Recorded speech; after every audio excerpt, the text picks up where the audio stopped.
Hi, I'm Karan Thapar. Over the last few years, I hope you've been watching my program, The Interview on the Wire. During that period, I've interviewed doctors, politicians, businessmen, scientists, authors, and even the occasional Nobel laureate. For me, it's been exciting. I hope it's been enjoyable for you. But these, as you know, are tough times, and if this program is going to remain bold, independent, and sometimes even defiant, then I think we need your support. At the end of the day, it's a truism, but editorial independence is best defended by the viewers.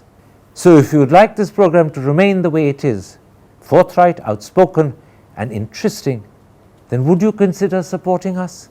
All you have to do is to click on the description at the bottom. But more than anything else, I hope you will continue to watch the interview. Your viewership means an awful lot to me.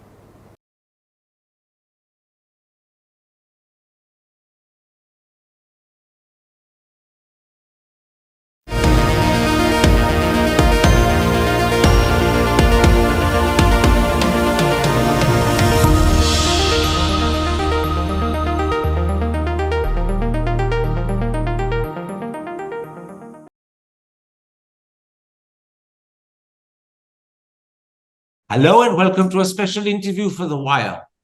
After a weekend of protests in several European and American cities against Israeli treatment of Palestinians in Gaza, perhaps the most notable of which were in London and New York, we asked, what do these protests signify? What impact could they have on their home governments? What message do they send to the Israeli government? And how will they be understood and interpreted in Arab capitals in the Middle East? Joining me for today's discussion is the Economist Chief of Bureau in Berlin, Max Rodenbeck. Earlier, Mr. Rodenbeck was the Economist Chief of Bureau in South Asia, and before that, for 15 years in the Middle East. Max Rodenbeck, for the last few days, but over the weekend in particular, we've seen protests in several European cities and America against Israeli airstrikes and now against the ground invasion of Gaza. By some counts, 200,000 people took the streets in London on Sunday. Let me start by asking you, what do you believe has provoked so many people in so many different cities to protest? I think there are all kinds of reasons why people have come out, but I mean, really, it's just the scale of and the immediacy of the imagery coming out of Gaza. You know, I mean, it's just very compellingly tragic. The scenes that we've seen in Gaza. I think that's really the main reason. Of course, there are all kinds of different people that have come out. I mean, that have come out to sort of demonstrate hoping for a ceasefire. Largely, that's the main sort of thing that people are demanding. And there's people. Some of them are Palestinians. Some of them identify sort of with the Palestinians because of being Arab or because of being Muslim, but many are not. A lot of people are out on the streets in Europe just because they're shocked by this sort of humanitarian nightmare. And I think it's significant that quite a lot of the people that are demonstrating in sort of pro-Palestinian are actually Jewish, which is that's something that's quite new. I don't think that's happened at such a scale before. So that's a new thing. Of course, a lot of the same people who are now joining demonstrations to demand a ceasefire were also shocked and horrified by what happened to Israelis on the 7th of October when this group of Hamas terrorists caused carnage in southern Israel. But a lot of the people who are demonstrating now to stop the war were equally appalled by that attack. But I mean, I think that as events have moved on, the victims now of the violence are so disproportionately Palestinian now. I mean, the numbers are really getting shocking. I think we're up to 9,000 killed among Palestinians now, and at least 3,500 of those are children. I mean, just to put that in Indian terms, if you compare the population of Gaza to the population of Delhi, that would be as if 1 lakh people in Delhi had been killed in the space of 3 weeks. I mean, it's astonishingly brutal. And, the imagery is really shocking.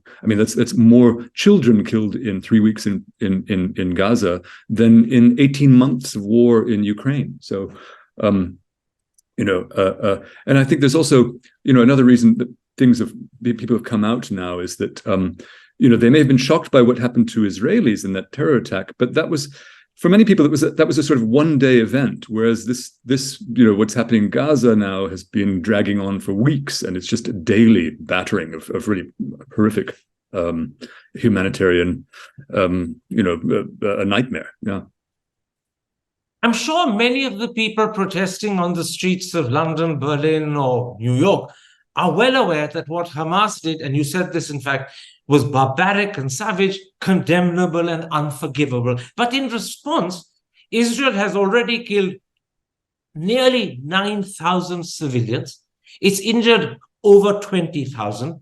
The United Nations has confirmed that something like 420 children are being killed every day in Gaza, and 1/3 of the 20,000 injured are children. There's no electricity, there's no water, there's no fuel, there's no food, and vast swathes of Gaza is literally rubble. So is there a sense in which these people protesting are saying, even if punishment and revenge was justified, this has gone too far and it's gone on for too long? Enough is enough. I think that's exactly what people are saying. I was really shocked the other day to hear Suella Braverman, who's the Home Secretary in Britain, the British Home Secretary, describing these demonstrations in London as hate marches. I mean, it's absurd. People are really, if you have 200,000 people on the streets of London, which is what you had this weekend, actually, and a lot of them are very angry, and you have 200,000 angry people, and it's a hate march, you'd really expect something pretty terrible to happen. In fact, nothing happened. And in fact, in none of these demonstrations that I'm aware of, all over the world, including the US, all over Europe, Australia, I haven't heard of any single incident of any violence, to tell the truth. So you've had literally millions of people out marching, and nothing has happened. So there seems to be, the worst that I've seen happen is police beating up people in places like Berlin, where I live, actually. Needless to say, when you have such large numbers out on the street, there might be some sort of objectionable types. I mean, that happens.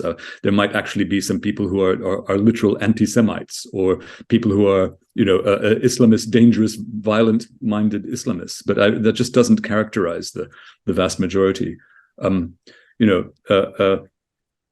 think people are just disturbed by this sort of rate of killing, which is going on now at about 1 child every 10 minutes has been the rate at which children have been getting killed in Gaza, which is, people are just horrified by that. Now, there is something I heard on the BBC on Sunday. It was the Laura Kuenssberg show, and I imagine similar sentiments have been expressed on probably every single European television channel. A Palestinian voice on the BBC said, and I think I'm quoting, "People are no longer asking in Gaza, where can we go to be safe? They're asking, where do we want to be when we die?" Has this sort of heart-rending sentiment touched the conscience of these hundreds of thousands protesting on the streets of Europe? Absolutely, yeah. I think that has made a difference. I mean, I think there's sort of, there's been a cycle of these kinds of clashes, obviously in Gaza and between Israel and its neighbors. Obviously, this one is one of the most intense and bloody that we've seen ever. But I think they're also, in terms of people's response to it in the West and across the world, there are two important changes that have happened. One is the sort of the reach of social media, particularly the very immediate kinds of social media, so things like Instagram and TikTok, where people are getting virtually unfiltered live views straight out of out of Gaza, for example, or out of Israel, that are really moving and powerful there. So I think it's just that there's a kind of gut level for those of people who are sort of watching media and social media. There's a sort of gut level of engagement that they can have that's quite new. And then I think another thing that's changed in terms of the world response is the sort of size of the Palestinian diaspora around the world, and the size of the sort of pro-Palestinian, sphere around the world.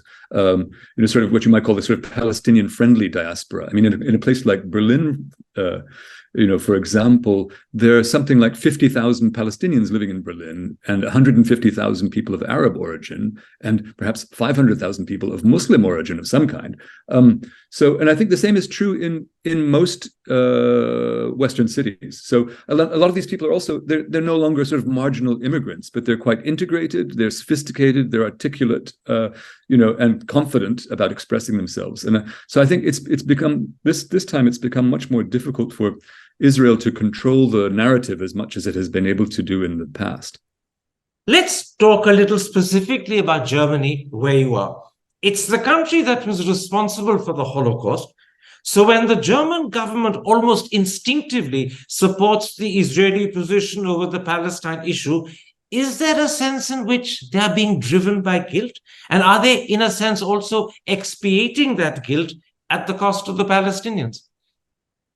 Well, I think Germany has a very, very complicated and unique relationship with Israel. I mean, it's the only country in the world to have formally adopted sort of as a declaration by the state of Germany, not because of these events, but several years ago, that Germany bears a historic responsibility for Israel's security, and it's defined as part of Germany's reason of state, Israel, defending Israel. So there's and of course the underlying reason for that is the Holocaust. That was horrific. I mean, the Nazi regime in Germany tried to exterminate every single Jewish person in Europe. I mean, the scale of that crime is just so monstrous and unimaginable, really. And so, of course, Germans feel guilty for this the cruelty, madness, really, of their ancestors. But it's also true that Germans have, suffered terrorist attacks by Islamist groups that look a bit like Hamas or Palestinian groups. I mean, there was the Munich Olympics in 1972 when there was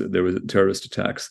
And some of those killed on October 7th in Israel at this dance rave and so on by Hamas were German citizens. So there's actually quite a strong identification in Germany with Israelis. So there's that. But in the absence of any sort of peace horizon, Germany's sort of almost blind support for Israel does inevitably turn into a sort of it hurts Palestinians. There's no question. I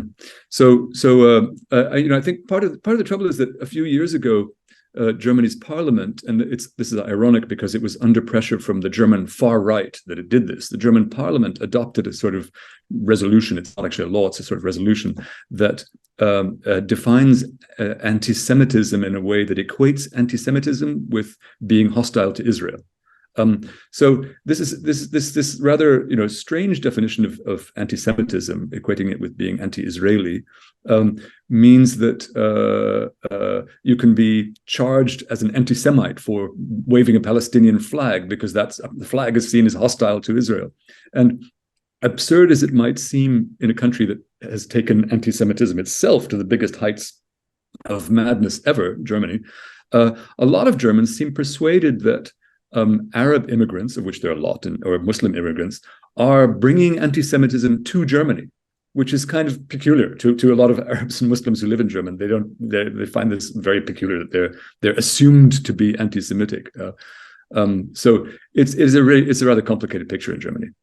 Now, I would imagine that the vast majority of the German people were born after the Second World War, and therefore after the Holocaust as well. Secondly, this is a country which has a very sizable Muslim minority who are citizens, and you mentioned the figures yourself a moment ago. Is there a gap that's emerging between the attitude of the government and its almost constitutional commitment to support of Israel on the one hand, and the thinking and emotions of the people on the other hand, particularly when the Israel-Palestine issue is in focus? I think, yes, but there is certainly a gap, and there has always been a gap, but I don't know if the gap has widened really markedly. I mean, most ordinary Germans sort of throw up their hands in despair about the Middle East and say it's bloody complicated. People are so emotional, and they don't really have very strong opinions. But on the other hand, the German media is really, and I've lived in a lot of different places in the world and traveled an awful lot, I've never seen such a sort of almost uniformly pro-Israeli media. It's really pretty one-sided here, I have to say. The biggest media, most powerful private media group in Germany actually has it built into its charter that its employees should respect the security of Israel, which seems a rather strange thing for a media group in a completely foreign country to put this in their charter. So there's been a very intense focus in the German media on the sort of the pain and agony for Israelis, but not at all in any proportion to Palestinians.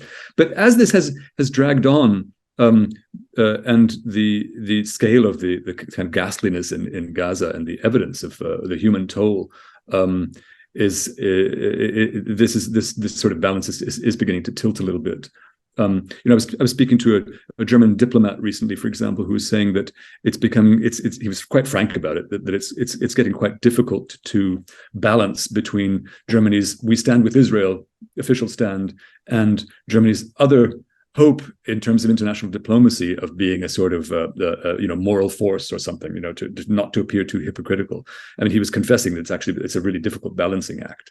And even the sort of really blinkered sort of pro-Israel German elite, which lives in its own little ecosphere, can't help notice that there isn't that much sort of pro-Israel sentiment coming off the German street. There was a sort of official pro-German demonstration in the heart of Berlin a few days ago, with all of the big politicians there, Israeli ambassador, Israeli flags on the Brandenburg Gate, and so on. Actually, the turnout was not impressive at all. And by contrast, there have been daily demonstrations all across German cities, virtually everywhere, of pro-Palestinian groups, despite pretty heavy police repression. And again, very importantly, in Germany, a big presence at a lot of these Palestinian demonstrations, particularly in Berlin, have been groups of liberal-minded Jews who don't want to be identified with what Israel is doing in Gaza. This is very interesting. Liberal-minded Jews are joining the protests against Israel's behavior vis-a-vis the Palestinians, not just in Europe, in Germany, you mentioned a moment ago, but more importantly, in America. Jewish Voices for Peace held up Grand Central Station. Earlier, they amassed in large numbers in the Central Hall of Congress. That is a clear message that the power of the moral conscience is greater than the influence of a shared religion. Yes, I think that's true. And I mean, and I think a lot of liberal Jews would say that is their shared religion, is to be in favor of peace in the world. But I'm not sure that the sort of scale of it's very poignant to see these demonstrations, but I'm not sure that the scale will tilt things. But certainly their persistence has, and it's given some pause, I think, to foreign governments. But yes, it is remarkable. I mean, there have always been, from the very beginning of the sort of Zionist movement, there have been Jews who were against Zionism, including people like Albert Einstein, found what Israel was doing in its very early days in 1948. He protested. Hannah Arendt, the two of them protested in a letter. So there's always been a dissident group. So that there's nothing new in that. What's new is the sort of public display of division, which is also not that surprising when you consider that the current Israeli government is the most extreme that Israel has had. Let's move on and talk about what impact and influence these protests will have on different governments. And let's start with their own respective home governments. For instance, could those 200,000 who were marching in London on Sunday affect and alter the staunch support from the Sunak government for the Netanyahu government? There were moments when Rishi Sunak, speaking in the House of Commons, almost sounded as if he was giving carte blanche to Israel. Yes, I know, but I think that these demonstrations will not, in themselves, immediately shake things in any of these countries, including Britain. But I think their persistence has really taken some Western governments by surprise. And it's interesting how virtually every Western government, after their heads of state rushed to stand next to Netanyahu in Israel at the very beginning of this crisis, have all been pedaling backwards pretty furiously to sort of add into their messaging a bit more about humanitarian troubles and so on. This concerns about humanitarian issues and for Palestinian lives. I mean, the Biden administration now has been, putting out message after message. So that does have an effect from those Western capitals back towards Israel, that there has been much more pressure from Western governments on Israel for a modicum of restraint and more respect for international law. And I suspect also a bit of quiet pressure, perhaps, from the security people to the Israelis to please get this all over with pretty quickly. Because there's a window of opportunity beyond which the sort of scale of tragedy, human tragedy, will just mount too high, and that could cause worldwide anger on a level that would be pretty disastrous for everyone. I think the demonstrations alone don't necessarily produce results, but the signaling that Palestinians are not alone in the world is important. Let's talk specifically for a moment about the protests we've seen in America.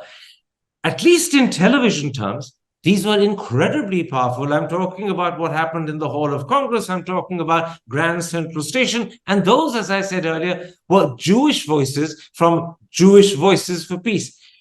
Will this have any impact on Biden, who, according to Reuters, declared himself to be a Zionist when he met Netanyahu?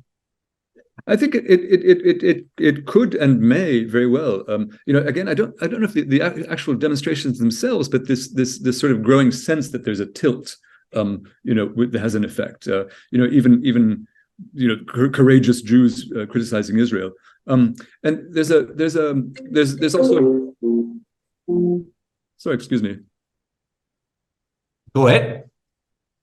I'll just get you back here on the screen.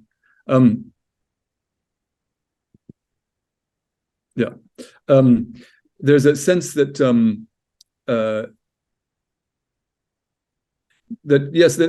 mean, it's not just Jews that are coming out in numbers in America, but also young people. I mean, it's quite interesting if you see the statistics about opinion on Israel. You find, and Gaza now, you find that young people tend to be pro-Palestinian in America. This has never happened before. That's a completely new phenomenon. There's a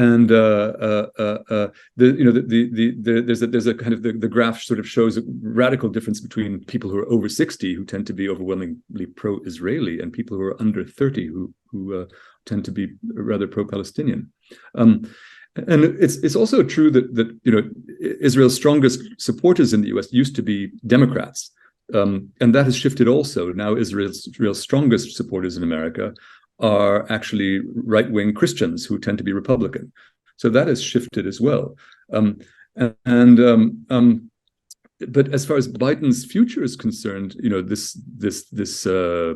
the biggest impact may be that American Muslims, who are an increasingly large group, are getting much more organized. And we've had messages now from Muslim groups in America warning the Biden administration. And most of these Muslims, by the way, are kind of natural Democrat voters, not Republican. There have been warnings that Biden could be losing the Muslim vote. So he's getting a bit worried about that, I think. He's got a visit to, I think, Minnesota in the next couple of days. And that where he's being told that he will lose the Muslim vote, and this could be important in places like Minnesota, but also a key state like Michigan, which is sort of on the balance in American electoral terms in the next presidential election, has a very large Arab population. Let's talk about what all of this means for Israel. I'm not just talking about the protests that we've seen in several European cities, but the specific facts you mentioned about America, where the age profile of people protesting against Israel is getting younger and younger, and many of the protesters are Democrats who used to be pretty staunch supporters of Israel. Now, Israel is a country that is very conscious of public opinion in the West, and these sizable protests are not something it's ever been used to.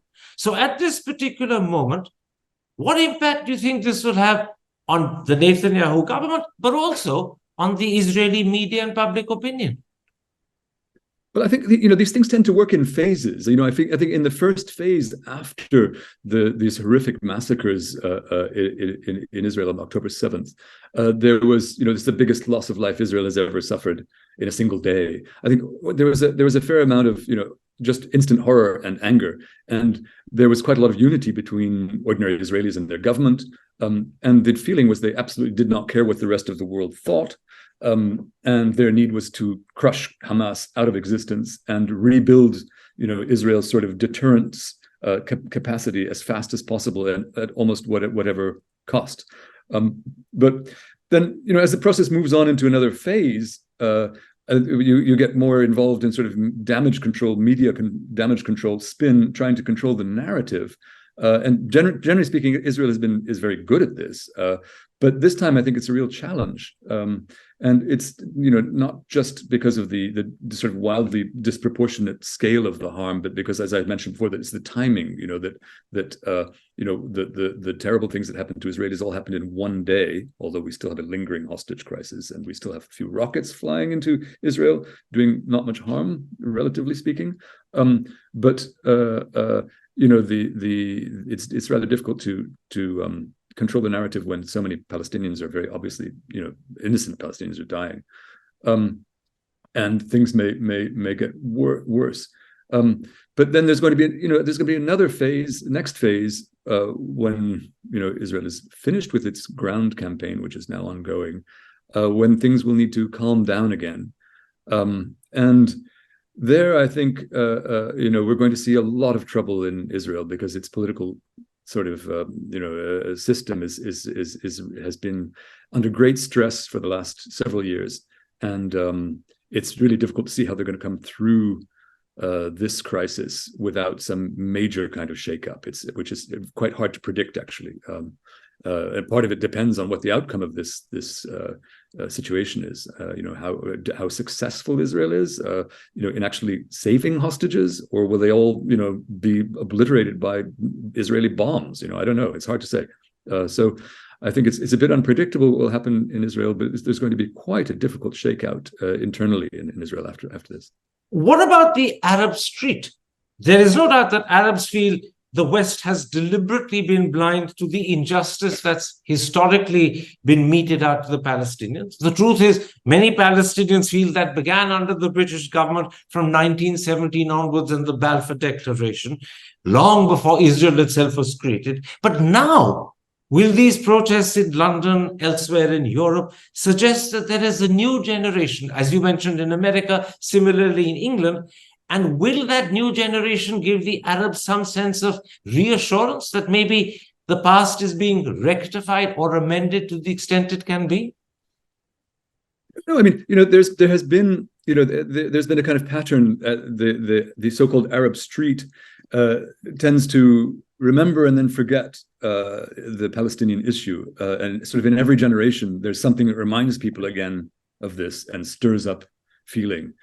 So obviously this has happened again with this generation, which had been perhaps the generation that had most forgotten about Palestine. So this has all come as rather a jolt, and will be playing out. But there are shifts that in people's understanding of this, that it's interesting how it sort of develops. Both in the Arab world and in Israel and the West.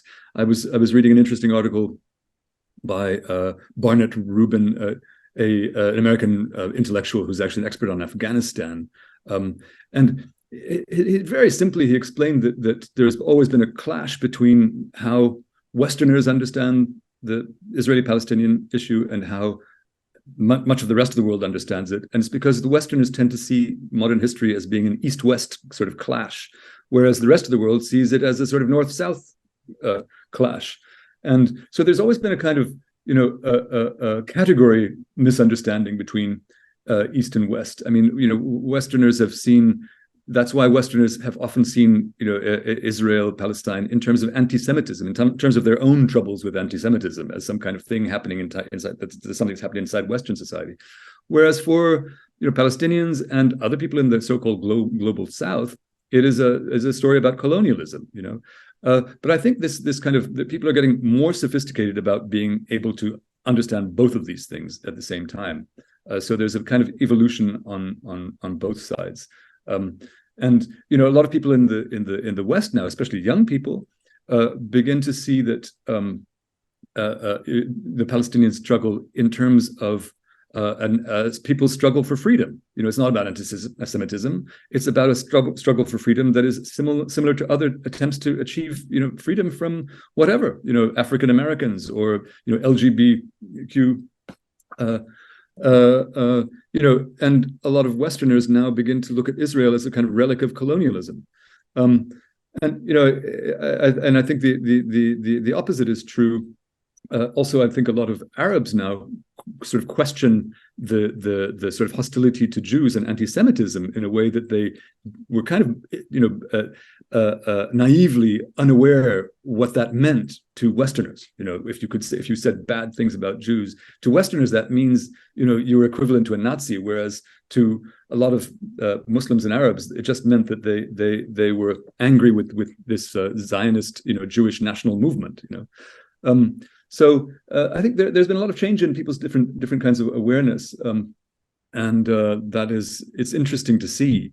But I don't know if it will have much effect now. But I think as we move forward, it may have some effect on how the sort of ongoing tragedies, now nearly 100 years old, plays out in the next few years.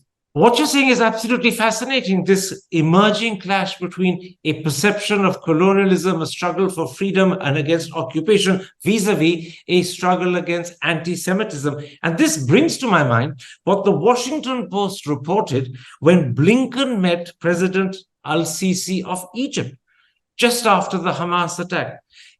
According to the paper, Sisi expressed his disapproval of the way Blinken flaunted his Jewish ancestry alongside Netanyahu in Jerusalem a day earlier. Sisi said, "We in Egypt have lived peacefully with Jews all our lives. The problem is a European problem. Don't export it to the Middle East."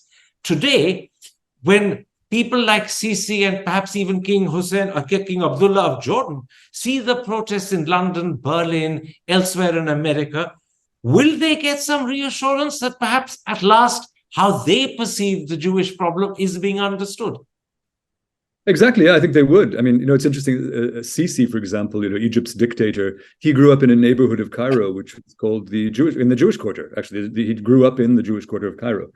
Where there has historically been, peace until the creation of Israel. There had never been any problems until then, or rarely at least.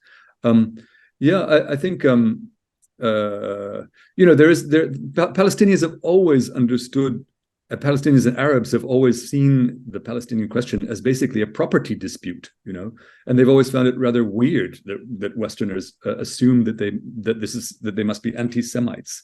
And of course, that isn't to gloss over the bad things that have happened to Jews across history in the Muslim and Arab worlds. I mean, that is another story. But that has never been anything like on the scale of the ghastliness, of European anti-Semitism. I mean, it's just a quantum of difference. It's part of the sort of tragedy of the whole cycle of things is that when Israel, even as it was created to as it saved survivors of the Holocaust, as a refuge for people surviving this most ghastly experience, the arrival of these people and their taking over of Palestine stirred up anger against Jews in the Middle East that had been dormant or dead. I think a lot of Middle Eastern leaders are pleased to see that this trope of some kind of instinctive, native, absolute Muslim Arab anti-Semitism is getting a bit tired, and people don't, sort of accept it anymore. My last question. As yet, we have no reason to believe that the Israeli military action is ending or even near an end. Both the Prime Minister and the Defense Minister have actually said it could go on for months. If that happens, what do you believe will be the impact on public opinion in the West? It's going to be difficult. I actually suspect that the main military operations could end more quickly than we're hearing, because I think there's some exaggeration of Hamas's actual capacities. The Israelis have really overwhelming force, and they've made it really clear that they're not going to hold back. They're not pulling any punches on this. So I suspect that the actual campaign in Gaza may be sort of main campaign, maybe faster than some of the Israelis have been saying, not months, but weeks. But then there will be a long lingering phase of mess. And a lot of potential for continuing violence, not just in Gaza, but in the West Bank, with guerrilla attacks and attacks by Israeli settlers and potential back and forth. And this could be really messy. And it's really unclear what sort of end game the Israelis want or anyone else wants. It's not clear at all. Will Israel, if there's some hostage deal, will it calm down a bit? How do you guarantee that you've gotten rid of Hamas, which Israel really will not stop until they've gotten rid of at least the leadership of Hamas? But how do you declare victory in that one? I'm afraid there's going to be a long period of limbo. And, as I mentioned, there will be political turmoil in Israel too. This is not a popular government. It's a government that barely managed to scrape past a majority. And then, in the face of this crisis, there's been a temporary sort of national unity government in Israel. But it's a very divided society. And this current events, it's not clear how it will shake out. The fate of the hostages is really important. I mean, what conclusions will people draw after that?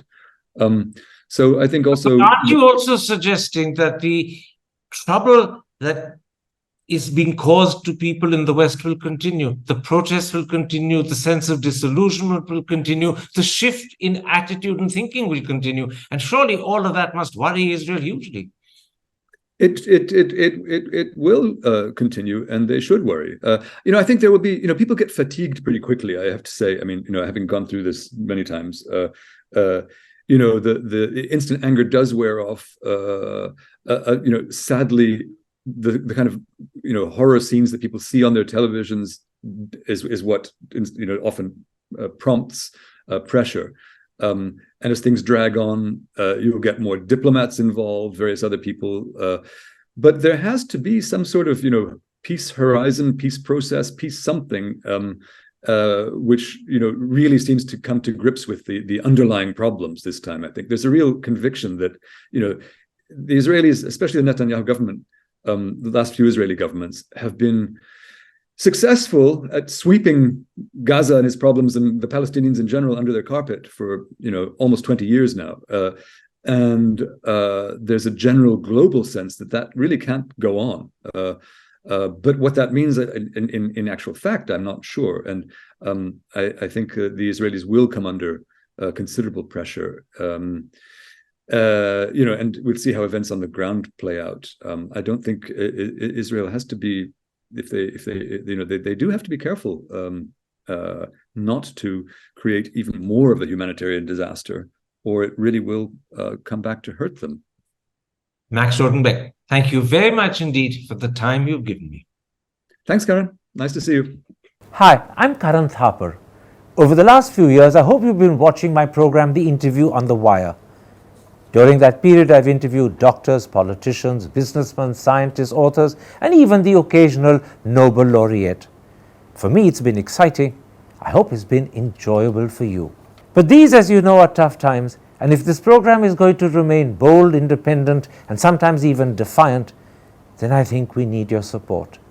At the end of the day, it's a truism, but editorial independence is best defended by the viewers. So if you would like this program to remain the way it is, forthright, outspoken, and interesting, then would you consider supporting us? All you have to do is to click on the description at the bottom. But more than anything else, I hope you will continue to watch The Interview. Your viewership means an awful lot to me.